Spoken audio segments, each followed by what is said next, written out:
Hello, सो application और derivative chapter continue कर रहे हैं। तो सेक्शन पढ़ रहे थे मीन वैल्यू थ्योरम।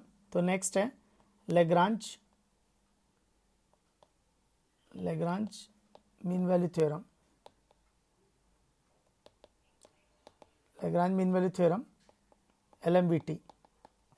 तो LMVT क्या कहते हैं? If f of x is a function such that, पहला कि वो कंटिन्यूअस है ए से बी में, दूसरा वो डिफरेंशिएबल है, जो कि रोज थ्योरम में भी थी, पर रोज थ्योरम में 3 थी, यहाँ पर सिर्फ 2 ही हैं। तो कंटिन्यूअस ये बोलता है कि ग्राफ बनाते वक्त पैन नहीं उठेगा, और डिफरेंशिएबल ये कहता है कि ग्राफ स्मूथ होगा। तो LMVT कहती है then there exist at least one C element of A comma B such that, तो इसका रिजल्ट थोड़ा अलग है, F dash C is equal to F of B minus F of A upon B minus ए। तो LMVT कहता है कि F dash C is equal to F of B minus F of A upon B minus ए। तो इसको और अच्छे से समझते हैं ग्राफिकली।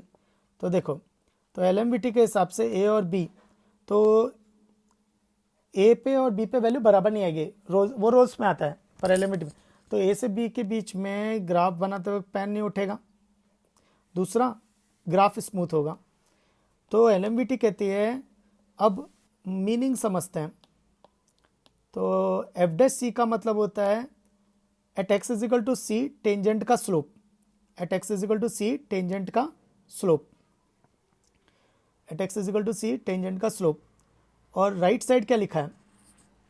तो लेफ्ट साइड लिखा है derivative at X is equal to C, यानी सी पॉइंट पे टेंजेंट का स्लोप।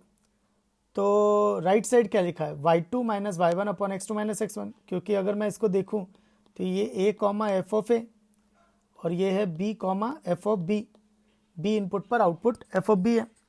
तो राइट साइड क्या लिखी है? y2 minus Y one upon x2 minus x1, यानी दोनों एंड पॉइंट को ज्वाइन करने वाली लाइन का स्लोप, दोनों एंड पॉइंट को ज्वाइन करने वाली लाइन का स्लोप। तो LMVT क्या कहता है कि इसके, तो ये दोनों बराबर हैं। तो LMVT कहता है ये दोनों बराबर है, तो दोनों बराबर का मतलब हुआ कि पैरेलल टेंजेंट्स। तो कम से कम एक ऐसा पॉइंट C मिलेगा, कम से कम एक पॉइंट ऐसा C मिलेगा जहाँ पे टेंजेंट सीकेंट के पैरेलल आएगी, जहाँ पे टेंजेंट सीकेंट के पैरेलल आएगी। तो रोज थ्योरम कहता है कि कम से कम एक ऐसा C मिलेगा जहाँ पे ड्रॉ की गई टेंजेंट एंड पॉइंट को ज्वाइन करने वाली सीकेंट के पैरेलल होगी। सो LMVT कहता है कि कम से कम एक ऐसा C होगा A से B के बीच में जहाँ पे ड्रॉ की गई टेंजेंट एंड पॉइंट को ज्वाइन करने वाली सीकेंट के पैरेलल होगी। नेक्स्ट स्पेशल केस कि ए और बी पे वैल्यू बराबर हो गई, तो उस केस में एफ डैश सी 0 हो जाएगा, क्योंकि LMVT के हिसाब से एफ डैश सी कितना है? F of B minus F of A upon B minus A. लेकिन रोज थ्योरम के हिसाब से ये दोनों बराबर हो जाएंगे, तो ये 0, तो F dash C is equal to 0। इसलिए Rolle's theorem is a special case of LMVT। LMVT का हम लोग प्रूफ भी दे सकते हैं, तो इसका प्रूफ देखते हैं।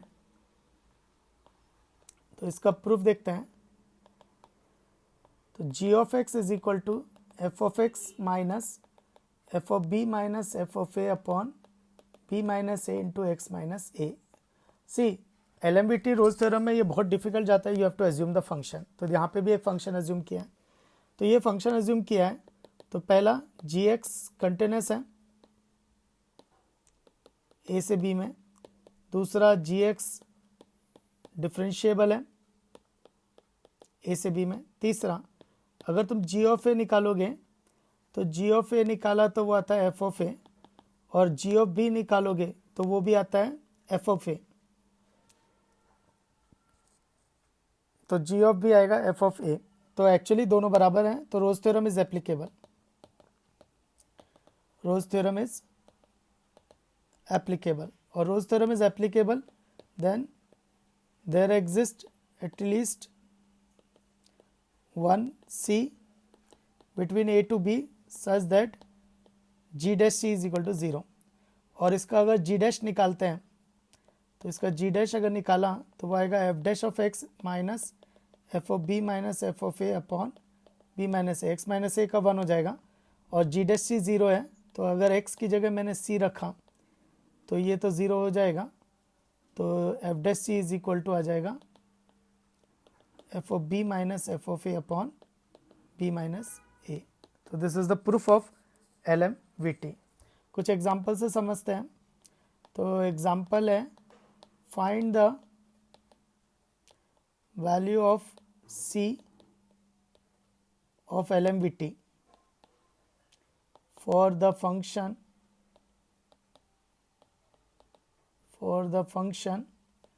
f of x is equal to root over x minus 1 in 1 से 3। तो क्वेश्चन ये कह रहा है कि वो c की वैल्यू फाइंड आउट करनी है। तो ठीक है, तो पहला कंटिन्यूस है 1 से 3 में, दूसरा डिफरेंशिएबल है 1 से 3 में, तीसरा तो LMVT is applicable. So LMVT is applicable. So f dash c is equal to f of b minus f of a upon b minus a। तो अभी f dash c, तो f of x क्या है, root over x minus 1, तो f dash c तो f dash x कितना आ जाएगा 1/2 root over x minus 1, तो ये हो जाएगा 1/2 root over c minus 1। f of b इस केस में होगा f of 3 minus f of 1 upon 3 minus 1, तो डिनोमिनेटर में 2 और ये रूट 2 माइनस 1 माइनस 1 0, तो ये 2 कैंसिल हो जाएगा, तो 1 is equal to root 2 into root C minus 1। So 1 is equal to squaring both the side, तो 2 into C minus 1, so 1/2 is equal to C minus 1, C is equal to 1 plus 1/2 which is 3/2 which is an element between 1, 3। तो 1 और 3 के बीच में है 3/2। Next है, if a less than b, तो prove show that real number c can be found such that 3c square is equal to a square plus ab plus b square। तो actually important ये हो जाता है कि how do you think the function, तो ये बहुत difficult जाता है। तो फंक्शन इस केस में एक्स क्यूब, तो कंटिन्यूस है, दूसरा डिफरेंशिएबल है, तो LMVT लगाते हैं। तो LMVT लगाएंगे तो f dash C is equal to F of B minus F of A upon B minus ए। तो f डैश सी कितना हो जाएगा 3c square, f of b होगा b cube minus a cube upon B minus ए, तो ये factors बनेंगे b minus A into a square plus A B plus B square upon B minus a, b minus a cancel हो जाएगा, 3c square is equal to A square plus A B plus B square, hence proved.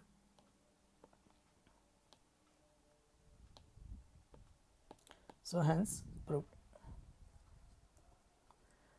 Next है, use LMVT prove that tan x is greater than x for all x element of 0 से π/2। तो actually फंडा क्या होता है कि अगर tan x और x का ग्राफ प्लॉट करते हैं, तो ये tan x का ग्राफ है और ये x का ग्राफ है, तो यहाँ पर जो x है वो tan x से कम रहती है, तो यानी tan x x से बड़ा आता है। इसी चीज़ को प्रूफ किया था लिमिट्स चैप्टर में सीरीज एक्सपेंशन से, क्योंकि tan x की जो सीरीज आती है वो x minus x³/3 plus dot dot होती है, यानी x में सब्ट्रैक्ट होके आती है, तो x में सब्ट्रैक्ट होके आती है, तो x tan x का वैल्यू x से ज़्यादा ही आएगा। अब इसी चीज़ को LMVT से प्रूफ करते हैं। तो LMVT से करना है तो then you have to assume a function,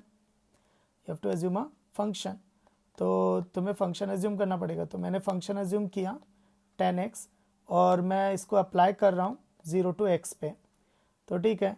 तो फर्स्ट ये कंटिन्यूस है, अच्छा लेकिन x जो है वो 0 से π/2 के बीच में है खुद, तो मतलब ये ऐसा चल रहा है कि ये 0 से π/2 है और हम इसके बीच में कहीं x ले रहे हैं और इस पे LMVT अप्लाई कर रहे हैं।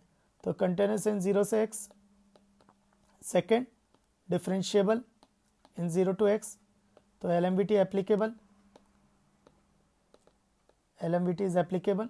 तो f dash of c is equal to f of x minus 0 f of 0 upon x minus 0। f dash c क्या आएगा, f x है tan x, तो f dash x आ जाएगा sec square x, तो ये हो जाएगा sec square c is equal to 10x minus 0 upon x minus 0, तो ये होगा sec square C is equal to 10x upon x, और सेक स्क्वायर सी हमेशा 1 से बड़ा होता है, तो यानी 10x by x is greater than 1, तो इसीलिए 10x is greater than x। Cross multiply कर सकता हूँ क्योंकि x जो है वो पॉजिटिव है 0 से पाई बाई 2, तो x पॉजिटिव है तो क्रॉस मल्टीप्लाई कर सकते हैं इनइक्वालिटी में। क्रॉस मल्टीप्लाई करते हुए हमेशा ध्यान देना होता है, तो यहाँ पे कर सकते हैं क्योंकि वो 0 से पाई बाई 2 के बीच में है, पॉजिटिव है। सो नेक्स्ट क्वेश्चन, तो क्वेश्चन में क्या दे रखा है कि A B C 3 real number है सच दैट कि बी ए सी के बीच में है, फंक्शन कंटिन्यूस है, डिफरेंशिएबल है और स्ट्रिक्टली इंक्रीजिंग है। कौन? F dash x, not f x. F dash x strictly increasing है, strictly increasing, monotonic increasing, always increasing एक ही चीज़ है, increasing is a different thing. तो हमें ये प्रूफ करना है, ठीक है। तो इसको क्या करेंगे, दो इंटरवल में ब्रेक करेंगे, ए सी और बी। पहले L M V T A B में लगाएंगे, दूसरी L M V T B सी में अप्लाई करेंगे। तो पहले करते हैं ए और बी में, तो मैंने मान लिया, तो वही फंक्शन कंटिन्यूस और डिफरेंशिएबल है, तो एल एम बी टी के हिसाब से तो इस पर बीच में कोई एक पॉइंट होगा यू, एफ डैश यू, तो वो कितना आएगा, f of B minus F of A upon B minus ए। तो फिर वही L M V T apply करते हैं बी सी में इस बार, तो फंक्शन कंटिन्यूस है, डिफरेंशिएबल है, क्वेश्चन में दे रखा है, एंड इसमें कोई एक वी पॉइंट मान लिया एफ डैश वी, जो कि एल एम बी टी के हिसाब से f of C minus F of B upon C minus b देगा। Next f dash x strictly increasing है और वी यू से बड़ा था, तो वी यू से बड़ा है तो एफ डैश वी भी एफ डैश यू से बड़ा ही आएगा, F dash B F dash U से बड़ा आएगा। तो इसका मतलब है कि F of C minus F of B upon C minus B is greater than F of B minus F of A upon B minus A. Next, अगर B minus A positive है क्योंकि बी ए से बड़ा है और C minus B भी positive है, तो इसको क्रॉस मल्टीप्लाई कर सकते हैं, तो c minus b into f of B minus F of a is less than b minus A into f of C minus F of b. Expand, तो C F of B minus B F of B minus C F of A plus B F of a less than b F of C minus A F of C minus B F of B plus A F of B. ठीक है, कुछ cancels वगैरह हो रहे हैं तो देख लेते हैं। तो B F of B cancel हो रहा है, ठीक है, और कोई कैंसिल हो रहा है क्या? तो अगर कैंसिल नहीं हो रहा तो टर्म्स रीअरेंज कर लेते हैं, अगर कुछ कैंसिल हो रहा है तो देख लेते हैं, नहीं हो रहा है तो टर्म्स रीअरेंज कर लेते हैं। तो ठीक है, सारे टर्म्स एक तरफ ले लेते हैं, तो C F of B minus C F of A plus B F of A minus B F of C plus A F of C minus A F of B less than 0। तो पहले F of A common ले लिया, तो अंदर क्या बचेगा, F of A common लिया तो बी माइनस सी बचा, फिर एफ ऑफ बी कॉमन ले लिया तो सी माइनस बी बचा, सी माइनस बी बचा कि क्या बचा, सी माइनस ए बचा, सी माइनस ए। फिर एफ ऑफ सी कॉमन ले लिया, तो एफ ऑफ सी कॉमन लिया तो ये ए माइनस बी बचा, तो ये आ गया, और तो this is the given expression, so hence proved.